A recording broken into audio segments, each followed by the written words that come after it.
Assalamu alaikum and welcome to my prayer project. Today we'll be discussing the funeral prayer and how it should be performed. Throughout our lives we are taught that the sky is the limit. However, this is not our only reality. There comes a time when our lives on this earth will end, and as we speak, there are many funeral prayers being performed all across the globe. The question is, however, do we know how to perform these prayers correctly? So join us as we explore the benefits and the rights of the funeral prayer. In accordance to the Prophet Muhammad sallallahu alaihi wasallam.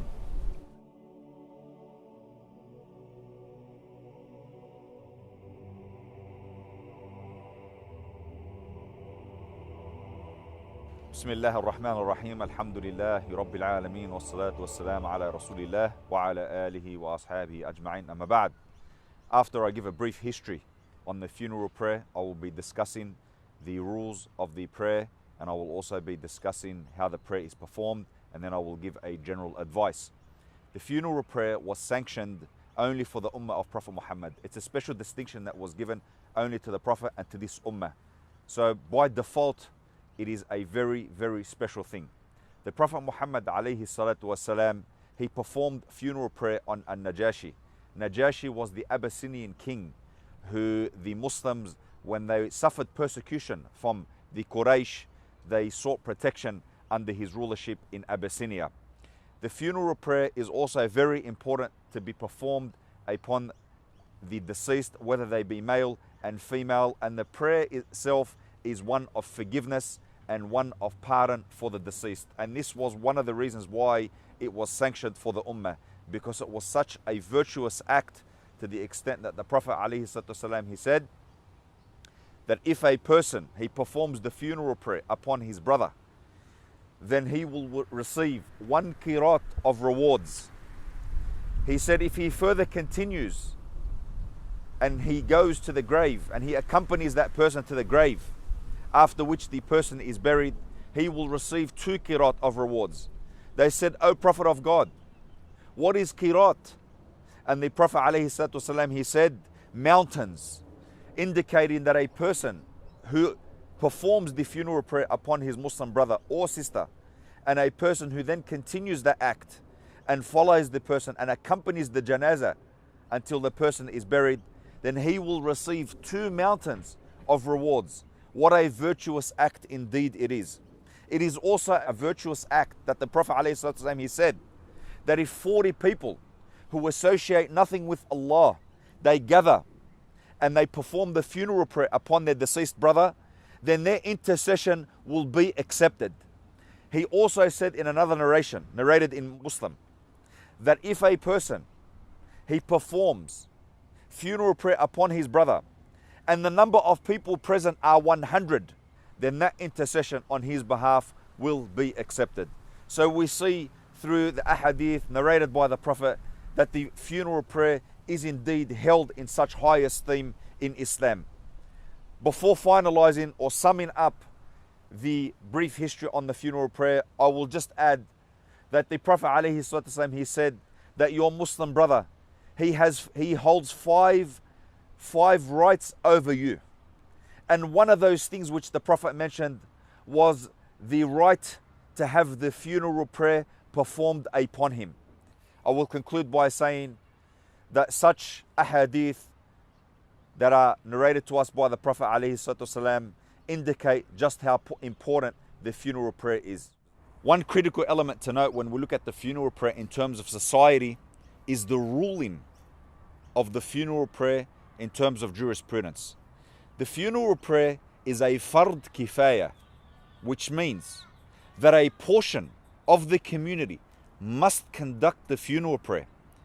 And if they conduct the funeral prayer, then the rest of the community is relieved of the obligation. However, if such a portion of the community or a small portion of the community do not offer the funeral prayer upon a deceased, then the sin falls upon the entire community.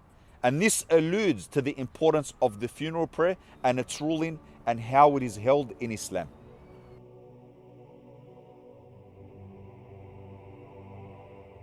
So after having been given a brief history on the funeral prayer, it's important now to discuss the rules pertaining to the funeral prayer.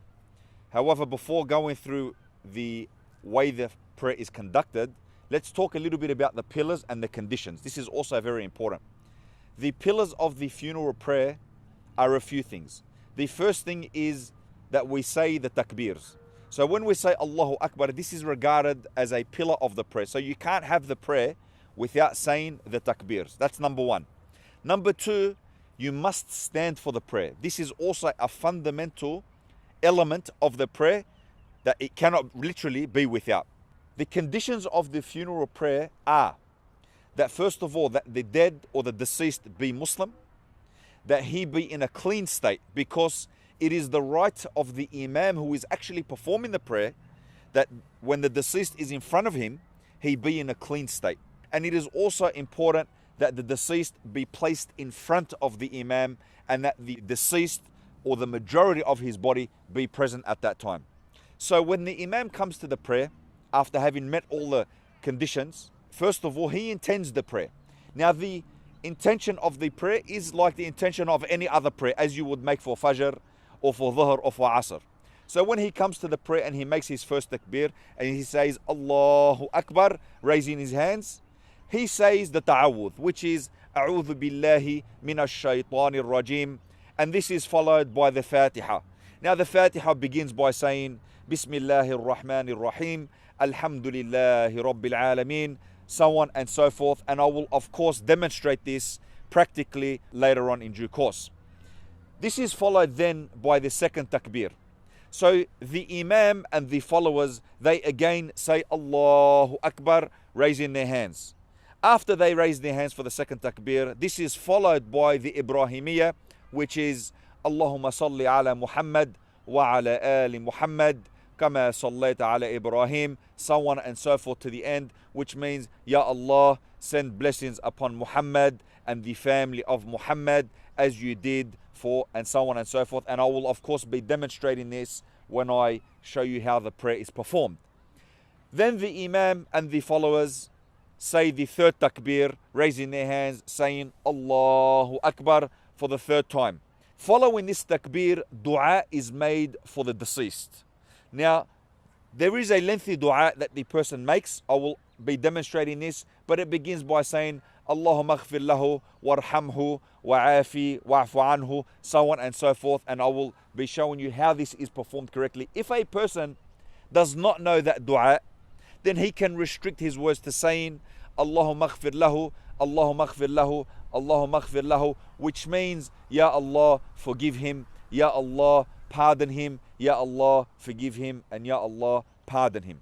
The imam then makes a takbir a fourth time, raising his hands, saying Allahu Akbar, and this is also done by the people behind him.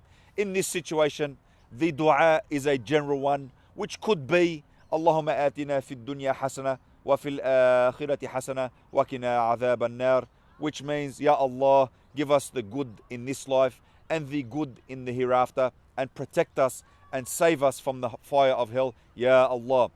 After this, the imam gives salam to the right, saying Assalamu alaikum wa rahmatullah. Then to the left, saying Assalamu alaikum wa rahmatullah. The followers then imitate what the imam has done in their taslim, and this concludes the prayer, which I will now perform in front of you.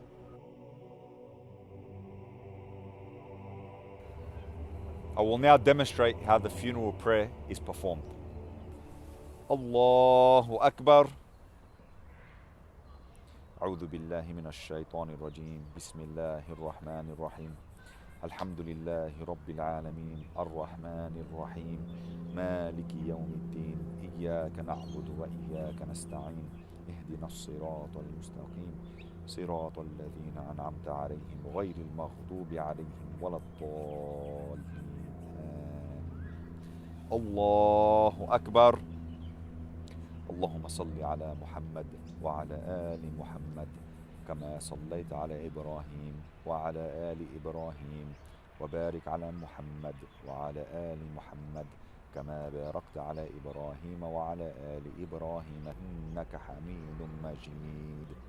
الله أكبر.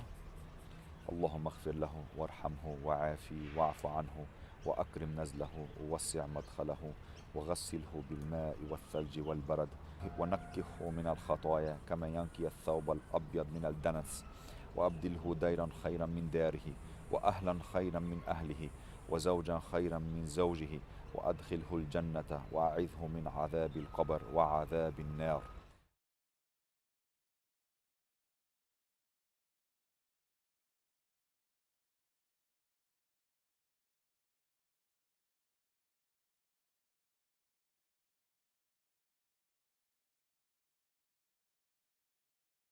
الله أكبر.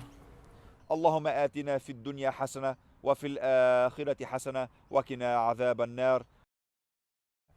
السلام عليكم ورحمة الله.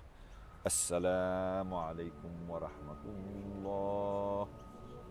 And that concludes the funeral prayer.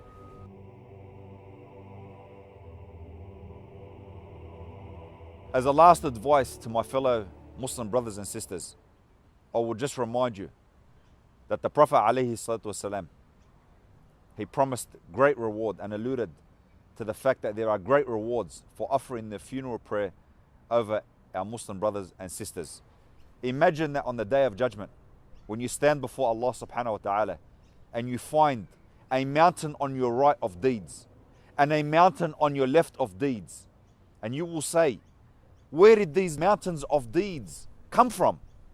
And then you will be informed it is because you performed funeral prayer over your brother. Imagine your joy on that day from having just performed the funeral prayer upon your deceased brother.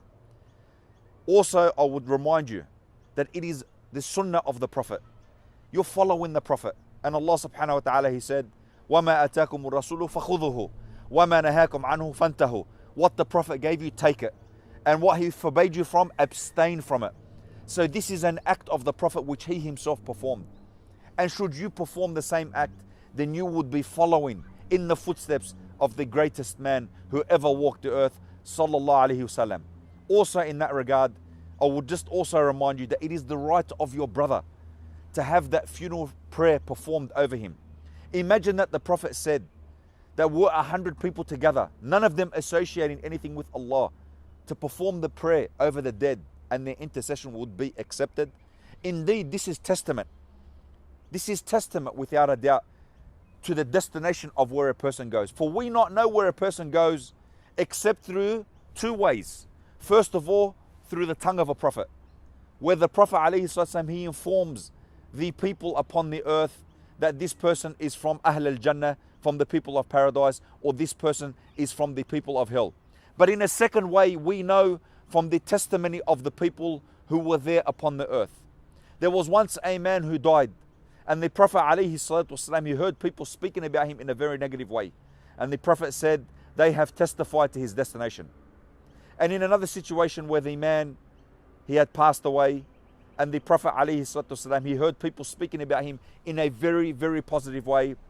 And the Prophet indicated that they have testified to his destination.